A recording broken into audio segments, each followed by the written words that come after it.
I'm going to tell you something that's going to make you uncomfortable, something you may not want to hear. But stay until the end, because what you're going to discover about the way you love your children could change everything. You may be destroying the very thing you want to protect the most, and worst of all, you're doing it with the best intentions in the world. Subscribe now. Leave me a comment below telling me, do you ever feel like you do too much for your children? That you solve everything for them before they even ask? I want to read your story. I need to know what's wrong with you. I remember the first time Fernanda came into my office, a mother of 2 teenagers, a successful professional, an intelligent woman. She was crying. She couldn't stop crying. I don't know what I did wrong, she said. Her oldest daughter, who was 16, had just told her that she hated her, that she couldn't stand her, that she would rather live with anyone else than with her. Do you know what Fernanda told me in that first session? She told me that she had dedicated her entire life to her children. Every minute, every decision, everything revolved around them. She woke up early to make them the perfect breakfast. She organized their backpacks, reminded them of every homework assignment, every test, every activity, took them to and from everywhere. Not a single school meeting did she ever miss, nor a football game or a theatrical performance. I did everything right, she repeated everything to me. I eyed her, took a deep breath, and asked, are you sure? Sometimes doing everything right is doing it wrong. Listen to me carefully. Loving a child is not solving their life. It is not removing every obstacle from their path. It is not always there anticipating every need before they even know they have it. Loving a child, truly loving them, also involves playing dumb. It involves looking the other way when you know perfectly well that they are about to make a mistake. It involves containing the urge to intervene, rescue, to save, because you cannot save anyone from the pain of growing up. And yet, how many of us try? How many of us live with this unconscious fantasy that if we do enough, if we are attentive enough, if we anticipate every problem, our children will be protected from all suffering. Freud said it with brutal clarity. The task of parents is ultimately to become dispensable. Raising children is preparing them for absence. It is teaching them to live without us. And that, my friends, hurts. It hurts like few things in life. But there is something that hurts more. Raising children who cannot live without a voice. A few months ago, I saw Sebastian, 32 years old, a brilliant engineer. He still lived with his mother. She needed me, he told me. She is alone. I am all she has. It took us 6 months to dismantle that narrative, to recognize that it was not his mother who could not live without him. It was he who did not know how to live without her. Because all his life, since he was a little boy, his mother had done everything for him, everything.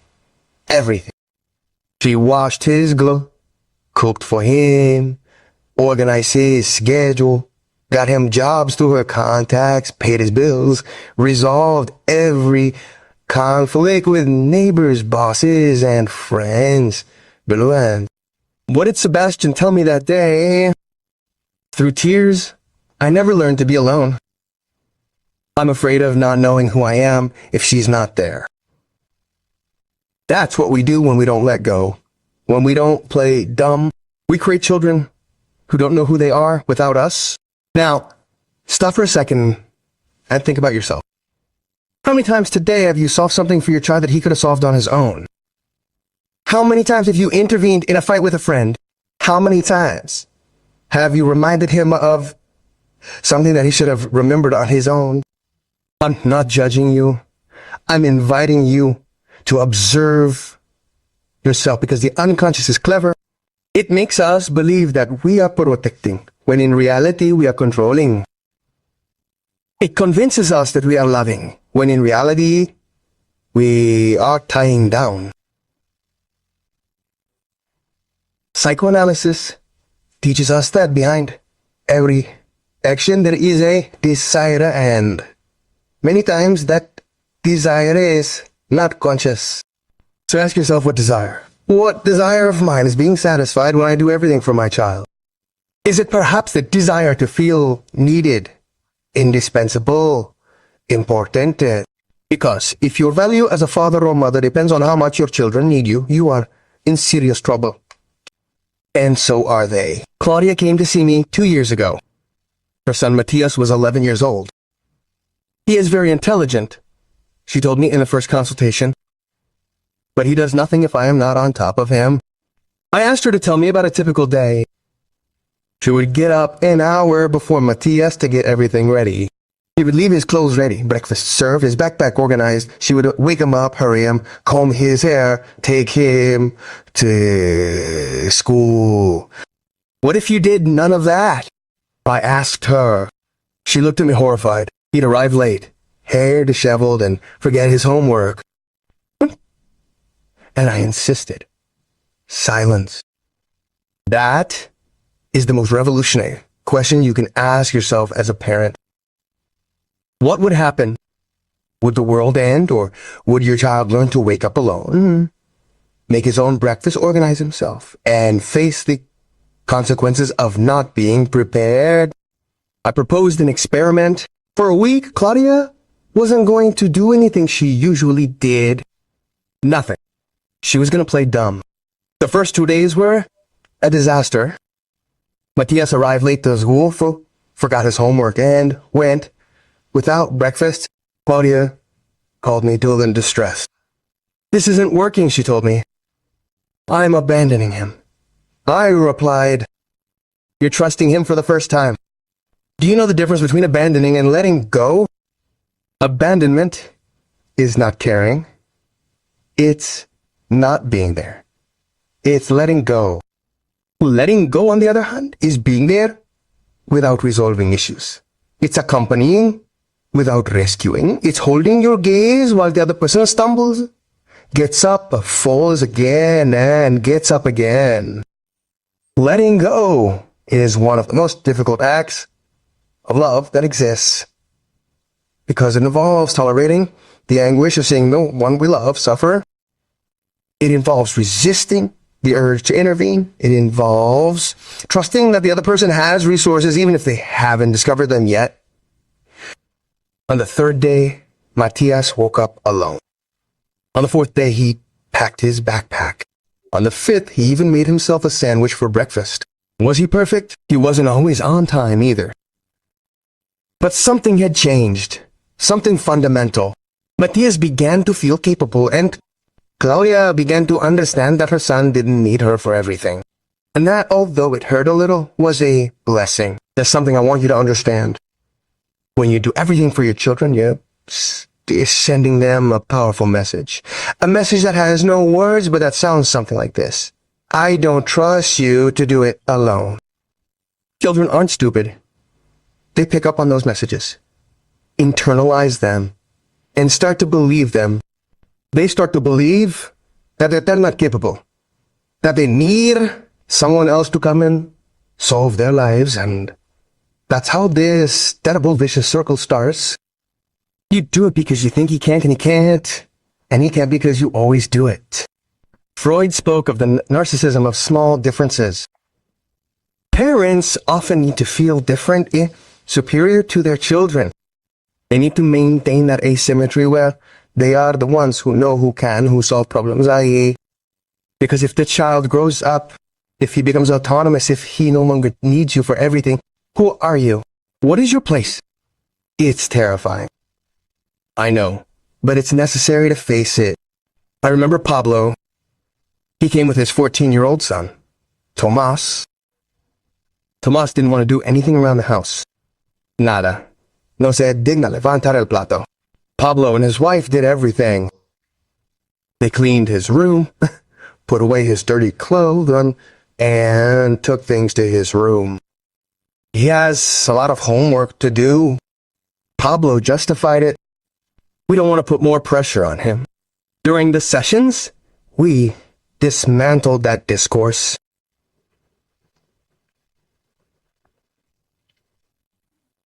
The truth was different. Pablo had grown up in a house where he had to do everything His father was an alcoholic, and his mother worked 12 hours a day. Pablo cooked for his younger siblings, cleaned, babysat, and took on responsibilities that weren't his. I don't want my son to endure what I endured, he'd say. And I understood him, but I made him see something. You're not saving Tomas from your childhood, you're creating his own. And it's going to be just as painful as yours, just for opposite reasons. Pablo was compensating. He was trying to repair the wounds of his own childhood in his son, but life doesn't work like that. You can repair your pain in someone else. You can only work on it in yourself. I suggested that he start asking Tomas for things, small things at first, like setting the table, putting his dirty clothes in the hamper, and tidying his room once a week. Pablo was afraid of becoming his father, afraid of demanding, afraid of being mean. You're not being mean for asking your son to help, I told him. You are a bad person if you raise them to believe that someone else is always going to be there to do things for them. Think about this. What are you teaching your child about life when you do everything for them? You are teaching them that life is easy, that there's always someone who will come along to solve it, that there is no need to try hard because mom or dad will be there to make sure nothing goes wrong. And you know what happens when that child faces the real world? They break down, because that is not how the world works. The world doesn't have patience for you. It doesn't solve your problems, and it doesn't worry about your comfort. I have seen young people in their 20s, 25s, 30s destroyed because they do not know how to deal with the most basic frustration. They do not know what to do when a teacher gives them a bad grade, when a boss tells them off, and a relationship ends, when life simply does not turn out as they expected. And it is not their fault. It is the fault of the parents who believed that protecting was avoiding pain, that loving was smoothing the way. But the way cannot be smoothed. Life hurts. Life is hard. Life throws you obstacles. When you're young, and if you don't learn to face them when you're older, you're going to fall, you're going to break, and you won't have the tools to get back up. Now I want to talk to you about something that's very uncomfortable. Guilt. Because doing less for your children triggers guilt like nothing else in the world. You feel bad. You wonder if you're a good father or mother. You compare yourself to others who are always on top of things. You say to yourself, what if something goes wrong and it's my fault? Guilt is a complex emotion. Sometimes it's useful. It shows you when you really did something wrong. It invites you to make amends, to change, but many times guilt is neurotic. It's a trap of the superego, that psychic instance that Freud described as the internal policeman, always watching, always judging. When you feel guilty for not doing everything for your child, ask yourself, is it real guilt or is it neurotic guilt? Am I really harming my child, or am I damaging the idealized image of what I should be as a parent? Because that image, that of being the perfect father who never fails, who is always available, who never makes mistakes, is a fantasy.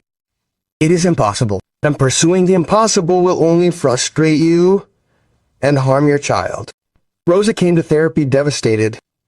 Her son, Julian, 18, had just failed his first year of college, not because of a lack of intelligence, but because of a lack of discipline. He missed classes, didn't study, and did no assignments.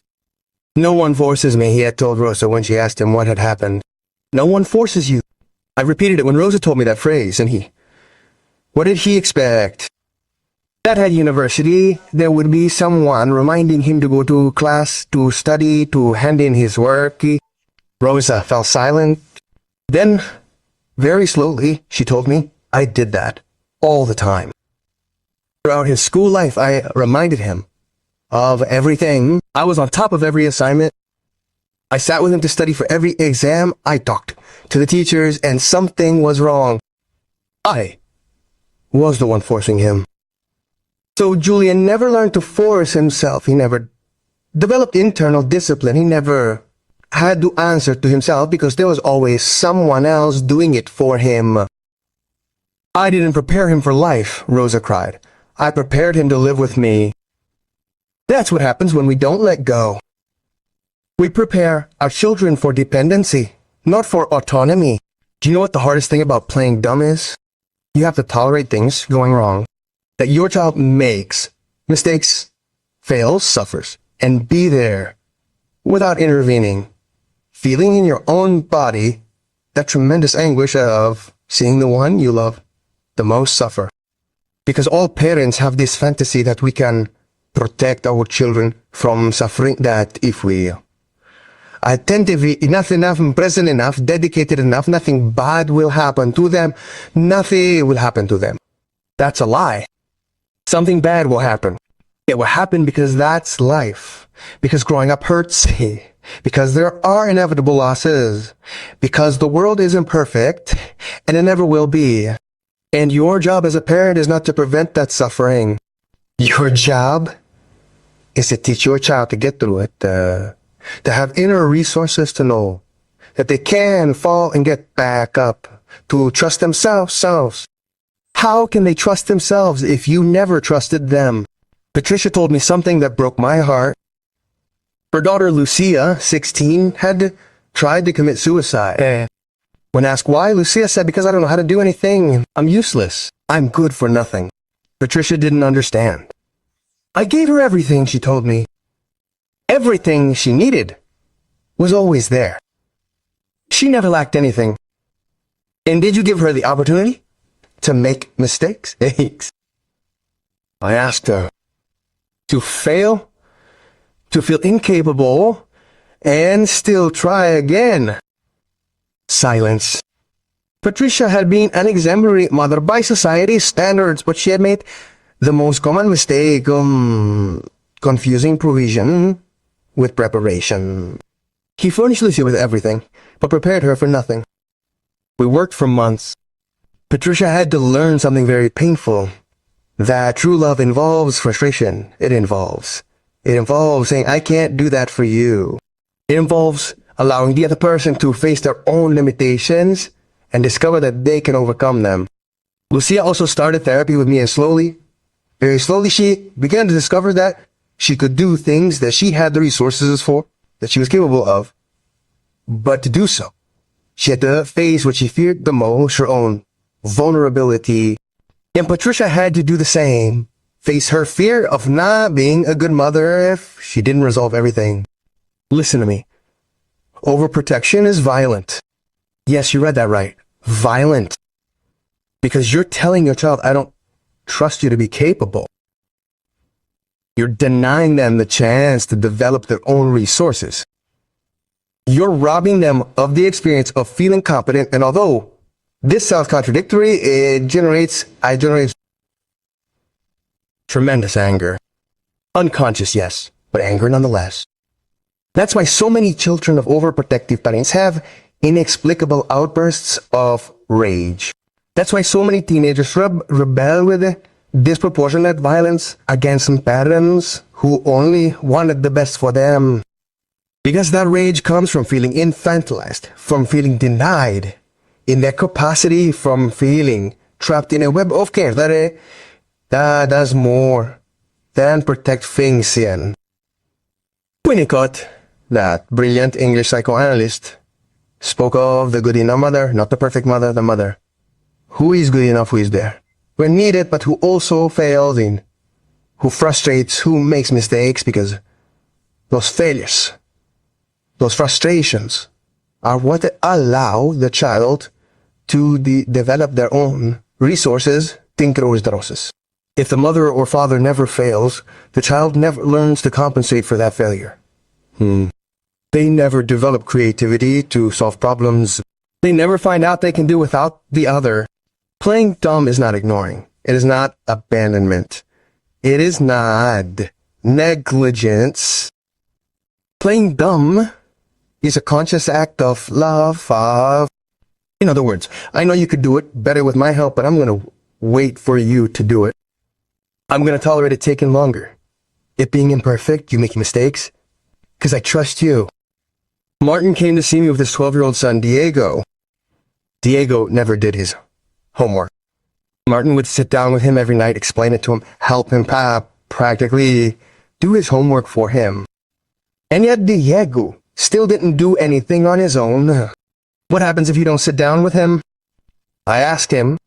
He doesn't do anything. He gets bad grades. The teachers complain. And I asked again. Martin got anxious. I know he can do it. I just need a push. A push I gave him back. A crutch. Because what you're doing isn't pushing him in. It's holding him up so he doesn't fall. And if he never falls, he'll never learn to get up. I proposed something radical.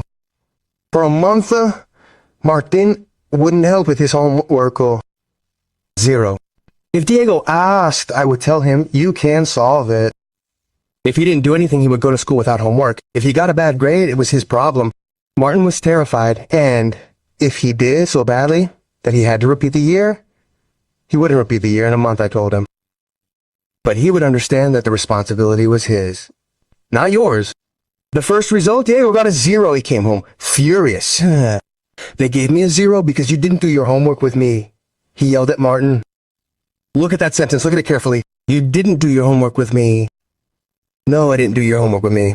Because Diego had completely delegated the responsibility to his father. Martin wanted to intervene.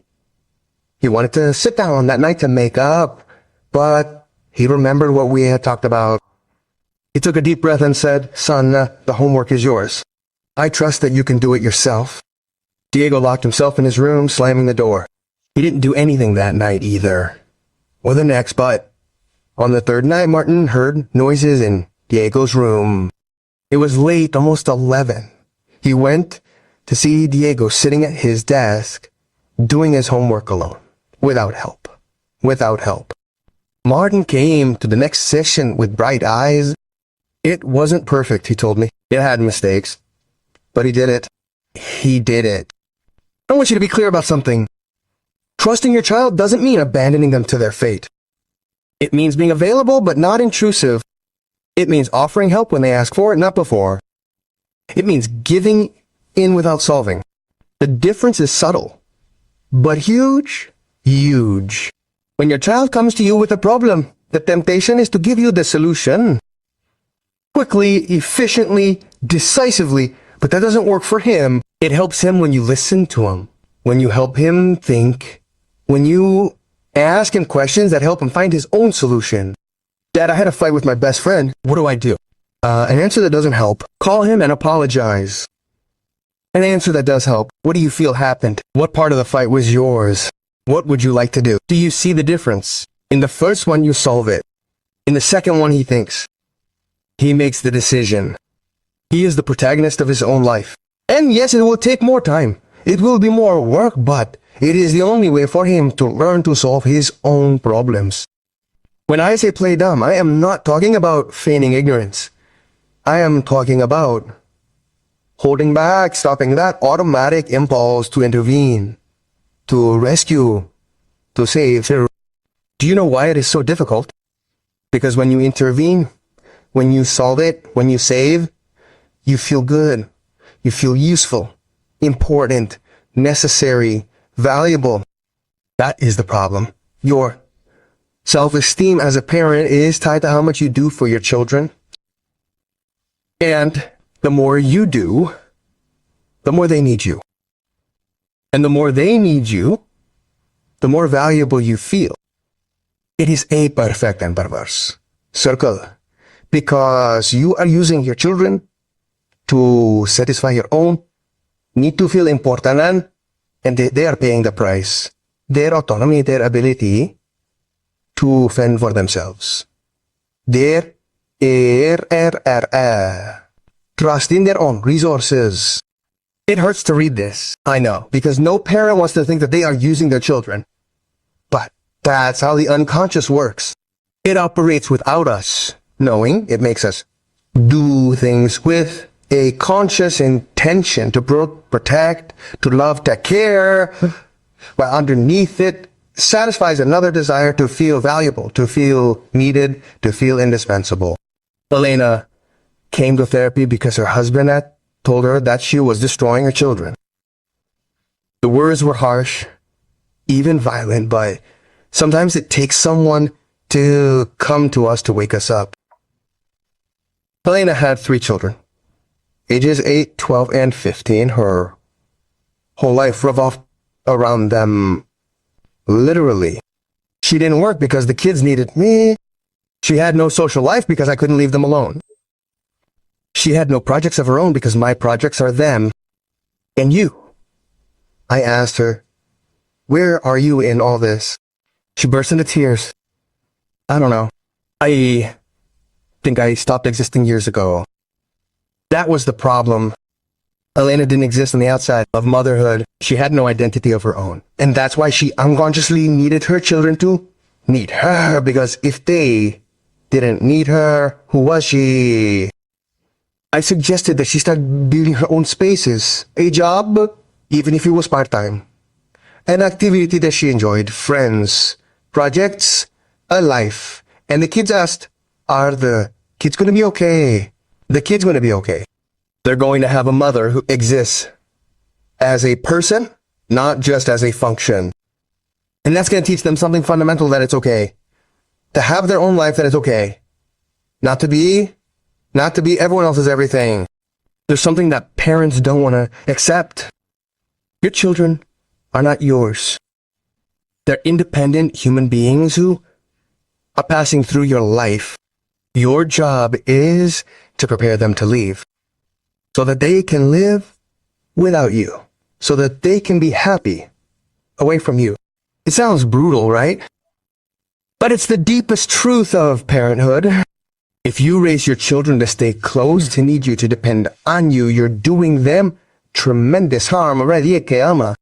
You are robbing them of their freedom. You are denying them the chance to discover who they are outside of you. Khalil Gibran wrote in The Prophet, your children are not. Your children aren't. They are the sons and daughters of life, longing for itself. It's poetry, yes, but it's also pure psychoanalytic truth. I'm going to tell you something about my own life. When my daughter was little, I was an obsessive father. I was on top of everything. I wanted to control every aspect. I was anxious about her getting sick, getting a bad grade, having problems with her friends. I intervened in everything. I solved everything.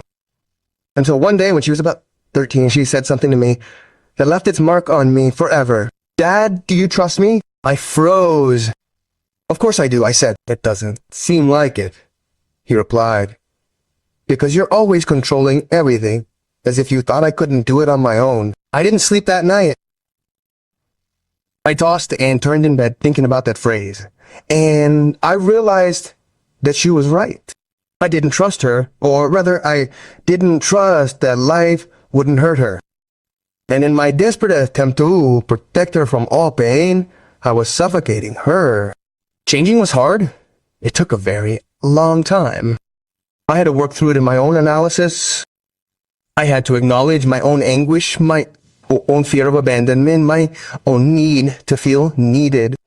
I had to learn to let go. And you know what happened? My daughter blossomed.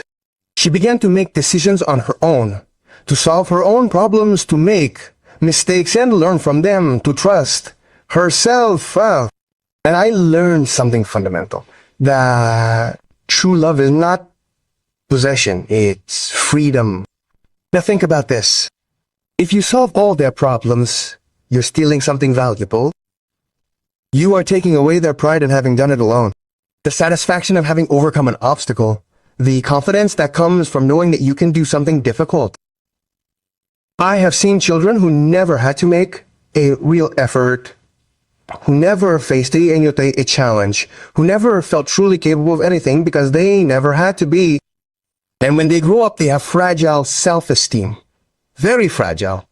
Because their self-esteem is not built on their own achievements, it is built on what others have done for them. Do you know what happens to these kids when life gets tough, Pasha? They break down because they have no internal resources. They have no experience of having gone through difficulties and coming out on top. And then they come to therapy. At 20, 25, 30 years old, depressed, anxious, feeling incapable with a feeling of emptiness that they don't know where it comes from.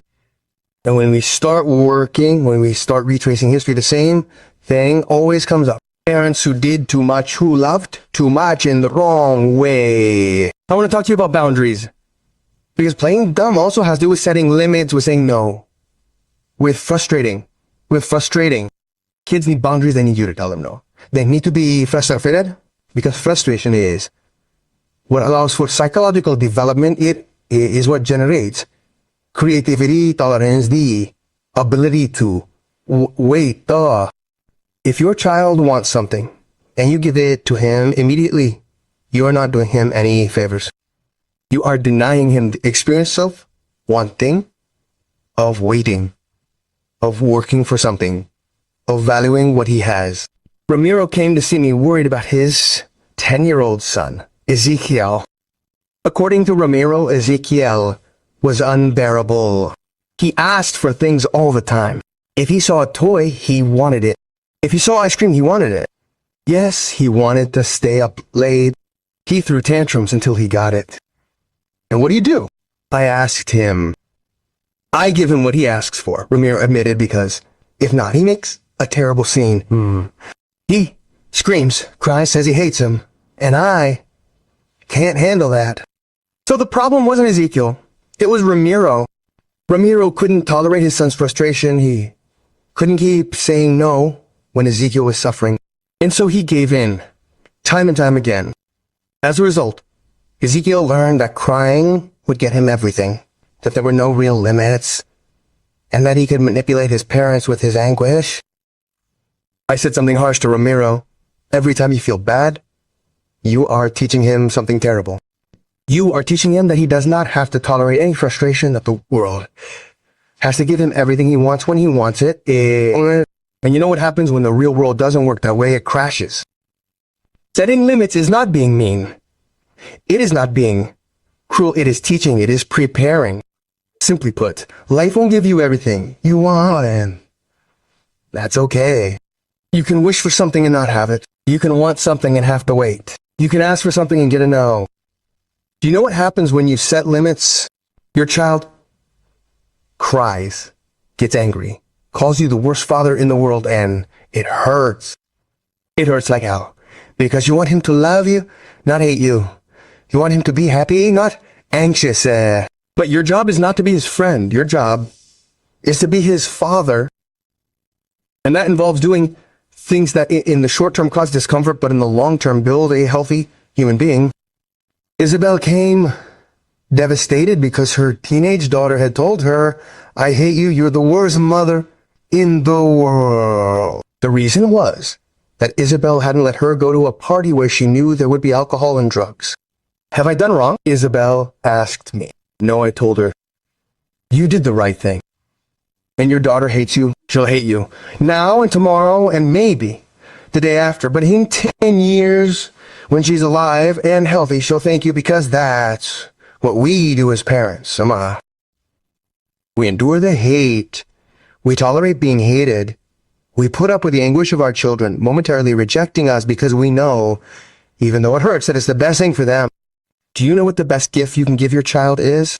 It's not a toy. It's not a room full of things. It's not paying for the best school or the best trip. The best gift is self-confidence, the ability to face problems, the tolerance for frustration, creativity to solve obstacles, autonomy to make decisions. And all of that only develops when you step aside, when you stop doing, when you trust that she can do it. Andrea had a daughter, Valentina, who was 15. Valentina was brilliant, but insecure. She was always asking, "Mommy, is this okay? Is that okay? I did it right." Andrea always responded, always guided, always had it corrected. She believed she was helping, but what she was doing was conforming to Valentina who couldn't trust her own judgment. I proposed an experiment. For a period of 2 weeks, whenever Valentina would ask, "Okay, Andrea, would respond by asking the same question. What do you think? At first, Valentina got frustrated. That's why I'm asking you to tell me. But Andrea insisted. I trust your judgment. What do you think? Slowly, Valentina began to cheer up. She began to give her opinion, to trust her own decisions, to discover that she had her own judgment and that it was valid. That change was transformative. Valentina began to trust herself in all areas. At school, with friends, in life. Something else you have to understand. When you do everything for your child, you also rob him of something fundamental. The opportunity to help you. To feel useful, to be part of something bigger than himself. Children need to feel useful. They need to feel that they can contribute, that they have something valuable to give. And if you never ask them for anything, if you do everything, you are denying them that experience. Joaquin came to see me because his 11-year-old son didn't want to do anything around the house. He's lazy, he told me. But when I asked him what chores the boy had, the answer was none. Did you ever ask him for anything? I did some research. He's not a kid. He'll have time to work when he's older. Oh, way. A big mistake. A very big one. Because it's not about working, it's about being part of the family, about collaborating, about feeling that your contribution matters. I asked Joaquin to start giving his son small chores, setting the table, taking out the trash, feeding the dog, and above all, thanking him, acknowledging his contribution. Paluta his contribution. At first the boy protested, of course. He had never had to do anything, but after a couple of weeks, something changed. The boy began to feel like he belonged. He began to offer help without being asked. He began to feel useful. And that changed his self-esteem. Because self-esteem doesn't just come from what you receive, it also comes from what you give. I want you to think about your own childhood. What did you learn when you made mistakes? What did you learn when you failed? What did you learn when no one came to your rescue and you had to figure it out on your own? Those are probably the most valuable lessons you have, the ones that made you who you are. You are the ones who gave you the resources for life. So why do you want to deny your son those lessons? It's because of fear. Because of that unconscious terror that if he suffers, if he gets frustrated, if he fails, something terrible will happen. He will be marked. He will be damaged forever, ever. But that's not the case. Children are much more resilient than we think. They can handle much more than we imagine. And every time we underestimate them, every time we don't trust in their abilities, we are doing them real harm. Norma came with her son, Ivan, who is 7 years old. Ivan had a problem with a classmate at school. The boy had pushed him. Norma had run to school, had spoken to the principal, had demanded that the other boy be punished, had made a scene. And what did Ivan do? I asked him. Nothing. He started crying and I went to fix everything. And if you weren't going, I insisted. Norma looked at me as if I had asked her something outrageous. How could I not go? He's my son. What? They hurt him. Or just pushed him. I pushed him back. Because a push at recess is something that kids resolve among themselves. It's not a crime. It's part of life. Norma was convinced that she was protecting Ivan, but what she was doing was preventing him from learning to defend himself, to set boundaries, to resolve conflicts. She was sending him a message. You can't handle this. I have to come rescue you. Do you know what message you're sending your son when you resolve every conflict for him? You're telling him the world is dangerous. You can't defend yourself alone. You need me to be there all the time. And so they grow up with fear, with insecurity, with the conviction that they can't do it alone. I've seen adults in their 30s or 40s who at the first conflict call their mom or dad to come and resolve it. I've seen people who can't set boundaries at work because they never learned, who can't face a disagreement because there's always someone else doing it for them and it's not their fault. It's parents who believe that protecting meant resolving, that caring meant preventing all conflict, but conflict is part of life. It's inevitable. It's inevitable. And what your child needs is not for you to eliminate conflict from their life. They need to learn to navigate them, to resolve them, to emerge stronger from them. Just now I want to be clear. Playing dumb doesn't mean leaving your child alone in situations that are truly overwhelming. If your 5-year-old has a serious problem, obviously you have to intervene. If there's real bullying, abuse, genuine danger, your presence is essential. The key is to discern, to ask yourself, is this something my child can resolve with a little guidance, or does he really need you to? Should I intervene? Most of the time, much more than we think, it comes first. The boy can do it. He just needs you to trust that he can. Monica came with her son Lucas, who is 16 years old. Lucas had failed math. Monica had already called the teacher, had asked for a meeting.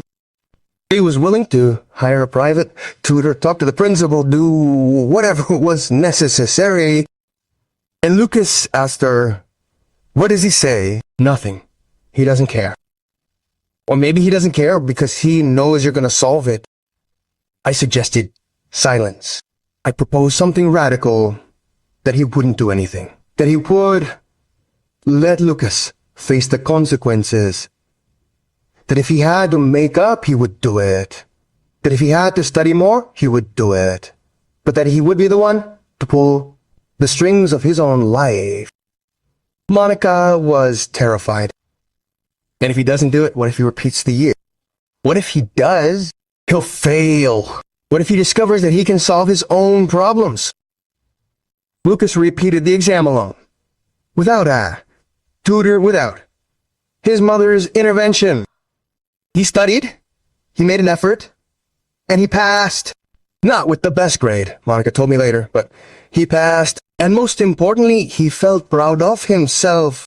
He told me, Mommy, I did it all by myself. That pride is worth more than 1,000 tens with help. I want to discuss a difficult topic, parental narcissism, because many times when we do everything for our children, when we are obsessed with their success, with them doing well, with them being the best, we don't do it for them, we do it for ourselves. Because our children's success makes us feel successful, because their failure embarrasses us, because we project our own unfulfilled dreams, our own fetal dreams, our own frustrations, our own needs onto them. It's brutal to admit it, I know, but it's necessary. Alejandro came to therapy because he was in a constant fight with his 14-year-old son. The boy played soccer and he was good, very good. Alejandro was convinced that he could be a professional. He would go to every practice, talk to the coaches, and constantly pressure the boy to train harder, to work even harder, to strive to be the best. The boy was exhausted and began to hate soccer. Who do you want him to be a professional for? I asked Alejandro. For him or for you? Alejandro got angry. He either has a talent that he can't waste, or you have a dream that you couldn't fulfill. I threw it back. He fell silent. Then very slowly, he told me that he had wanted to be a soccer player when he was a kid, that his father had never supported him, that he had had to give up on his dream. And now you are living it through your son, I told him. But it's not his, it's yours. It was painful for Alejandro to accept it, but it was liberating because when he did, he was able to ask the boy, do you want to play soccer? Okay, and the boy said with relief, I don't know. I don't know if I like it anymore. I feel like I would let you down if I stopped. Alejandro cried, hugged his son, and said, you will never let me down. Do whatever makes you happy. The boy stopped playing soccer, started playing the guitar. He was happy. And Alejandro had to grieve for the son he imagined. he would have for the dream he projected onto him. This is fundamental. Your children are not in this world to fill your dreams. They are not there to fix your wounds. They are not there to show you that you are a good father or a good mother. They are there to be themselves, to discover who they are, to build their own life. And your job is to accompany that process. Not to direct it, not to control it, to accompany it. There's a thin line between guiding and controlling, supporting, and pressuring, encouraging, and manipulating. Hey, how do you know which side you are on? Ask yourself, is what I am doing because my child needs it or because I need it? Am I responding to their desire or mine? A few years ago, I took care of Daniela. She had 2 daughters, one 10 and the other 13. Daniela was exhausted. She worked all day. Yeah. Then she would go to school to pick them up, take them to extracurricular activities, come home, cook, clean, help with homework, pre-mom work, prepare everything for the next day. And I asked her, what do they do? Nothing. They are girls. And 13 is a girl to wash a dish. Daniela thought to herself, no, I guess not. Okay, so I insisted. I don't know. I can do it myself. It's faster. That was the catch. It's always faster to do it yourself. It's always easier. It always looks better, but that's not what it's about. It's about teaching, preparing, and trusting. I asked Daniela to do an experiment.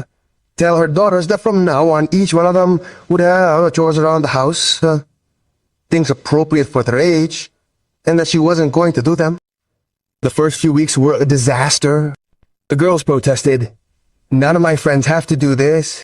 You're bad. I hate you. Daniela almost gave up, but she kept going. And after a month, something changed. The girls started doing it more naturally. And Daniel began to breathe, to have time for himself, to not be on the verge of permanent collapse. In Zadole. But most importantly, the girls began to feel capable, useful, part of something. Do you know what happens when you teach your children to help out around the house? You're not just teaching them practical skills, although that's also important. You're teaching them something much deeper, that they're part of a system, that their actions have consequences, that what they do or don't do affects others. You're teaching them responsibility, empathy, and awareness of others, and that's fundamental for life. I've observed young adults arriving at adulthood lacking the skills to cook an egg, wash clothes, or clean a bathroom. And it's not because they're stupid, because no one taught them, because their parents did everything for them. And when they have to fend for themselves, they feel lost, incompetent, useless. Now I want us to do an exercise. List 5 tasks you currently perform for your child that they are capable of doing on their own. 5. You've got them. Good. Now ask yourself, why do I do them? Is it really because my child can't do them? Or is it because they come automatically? Because it's faster? Because I feel guilty for not doing them? Because I need to feel needed? Answer honestly. No one else is going to see it. This is for you. Now choose one of those 5 things, just one. And this week, stop doing it. Tell your child, from now on, you're doing this. Keep on, despite the protest, despite the poor execution, despite the triple time. Keep on. You will feel anxious. You want to intervene. You will feel guilty. Dinah. Okay, that's a sign that you're doing something important, something that takes you out of your comfort zone, and watch what happens. Watch how your child slowly discovers that they can, that they're capable, that they don't need you for that. And celebrate. Internally celebrate. Because you're doing something revolutionary. You're trusting them. There's something I want you to understand. Love isn't measured by what you do. It's measured by how much you trust. You can do a million things for your child. You can dedicate all your time, all your energy, all your money to them. But if you don't trust them, if you don't give them the opportunity to develop their own resources, you're not loving them properly. True love involves risk. It involves letting go even when you're afraid. It involves trusting even when you're not sure. It involves accepting that you can make mistakes, fail, suffer, because without that, there is no growth. Mauricio came to see me because his 20-year-old son literally wouldn't leave his room. He spent all day there playing video games, watching TV shows. He didn't study, didn't work, he didn't have friends, he had no life. He had no life. When we started working on the story,